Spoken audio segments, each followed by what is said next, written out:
Мұнан бірнеше жыл бұрын жан-жақты су тасқыны басып жатқан кезде бір күні біздің ауылға да жоғарыдан су тасқыны апатты жағдай Төңкеріс ауылының тұсында су арнасынан асып ауылға бет алып барады. Тез жиналыңыздар, жолға шығыңыздар деген хабар келді. Тау беткейіндегі елді мекен Еңбекші ауылына қарай бет алыңыздар депті. Содан ауыл жұртшылығы дүрлігіп, ойбай, ауылды су басып келеді екен деп тым тырағай әрекеттерін жасады.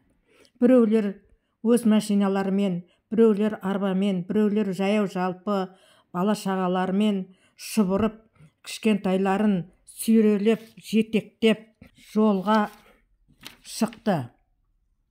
Ой Аллай, қарағұрым халық ұзын сонар жолда шұбырып барады.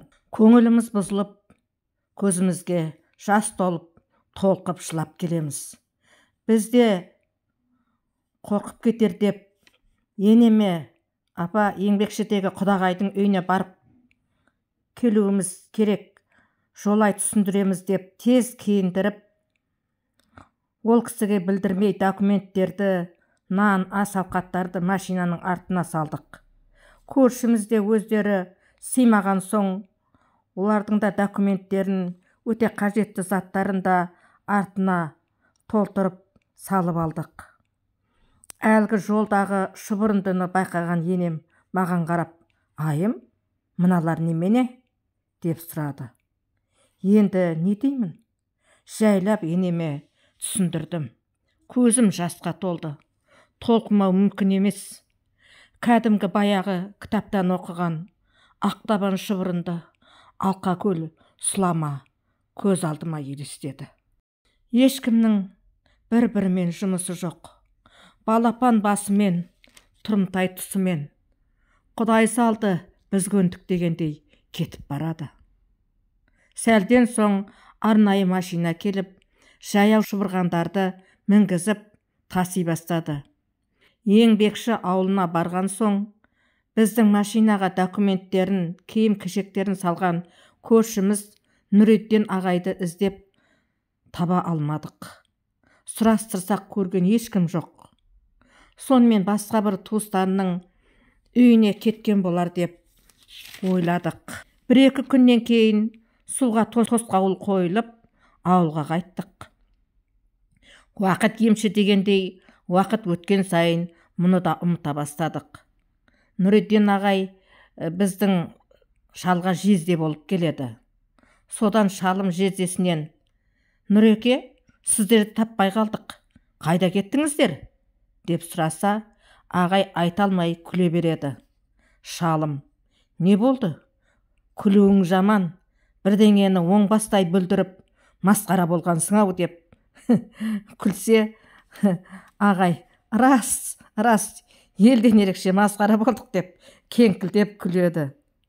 Әй құрбан, басқаға айтсам да, Сағынтай екеуіңе айтпасам екен деп ойлап едім. Екеуің естіп алып, Нүрекең жездеміз осындай қылған екен деп күлесіңдер, оны бәрі еститін болды деп тоқтамай біраз күліп алды. Әй, адам не істерін білмей қалады екен ғой.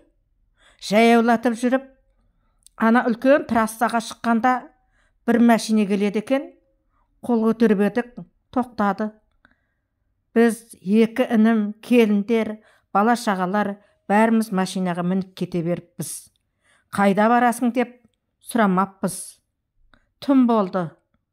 Шопыр, қандай көшеде баратын үйлеріңіз деп сұрағанда, біз қайда келдік деп сұрасақ, Түркістанға келдік қой. Бұл Түркістанға келе жатқан машина ғой. Сіздер неге міндіңіздер? Дейді. Енді мен сіздерді қайда алып барамын? Айтыңыздар, деді шопыр. Нағыз масқара сойқан осы жерден басталды, деп ағай толассыз күліп басын шайқап қояды. Баратын жеріміз жоқ, дедік. Шопыр, онда сіздер не үшін шықтыңыздар? Деп аң-таң болды. Ол кезде бәрі еңбекшіге кетіп қалған, жолда бірен саран адам ғана қалған. Шопыр ештеңені де білмеген екен. Біз мән жайды айтқанда, онда сіздер сол баратын ауыл жаққа қарай жүрген көлікке мінбейсіздер ме? Еңбекші ары қарай бағытта, ал мен бері қарай келемін. Барлығыңыз жүріп, не ойладыңыздар? Менің алып баратын жерім жоқ, деді шопыр ренжіп. Ай, адамды Құдай алжастырмасын. Ұят-ай, оның айтып тұрғанының бәрі дұрыс. Ұят өлімнен де күшті дегендей болды. Ағай тағы күліп, ойпырмай, енді арғы жағын қалай айтамын, деп еді. Біз тыңдап отырған бәріміз ду күліп жібердік. Шалым жездесіне қарап, айта алмаған несі қалды?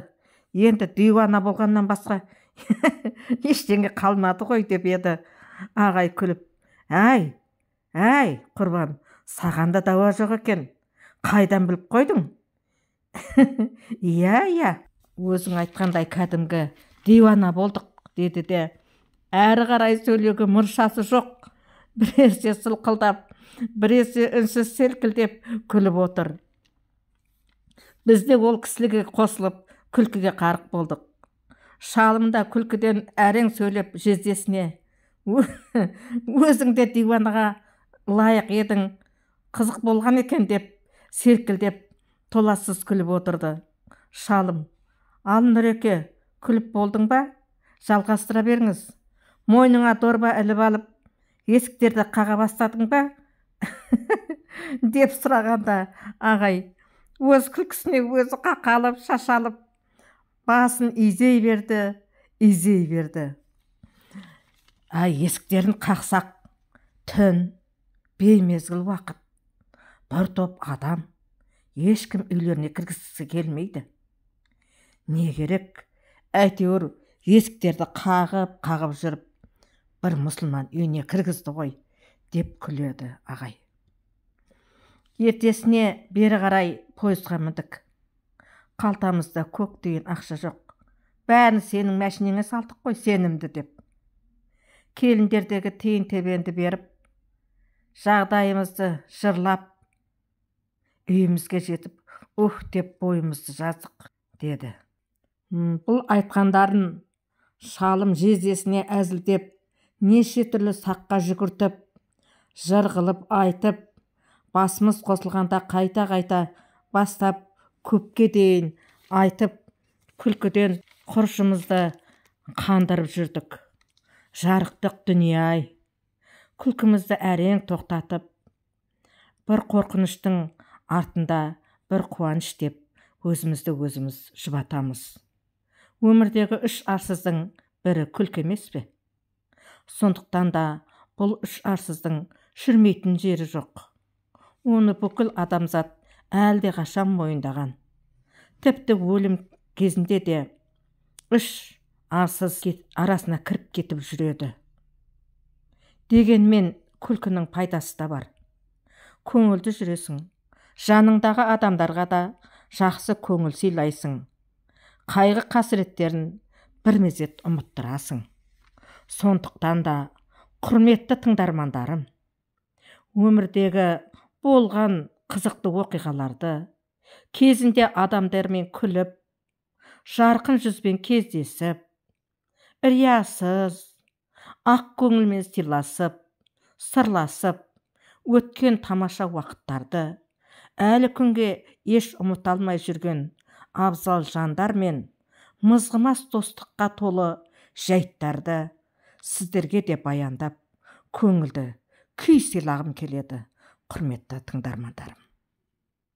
Аман болыңыздар, күліп ойнап, көңілді жүріңіздер.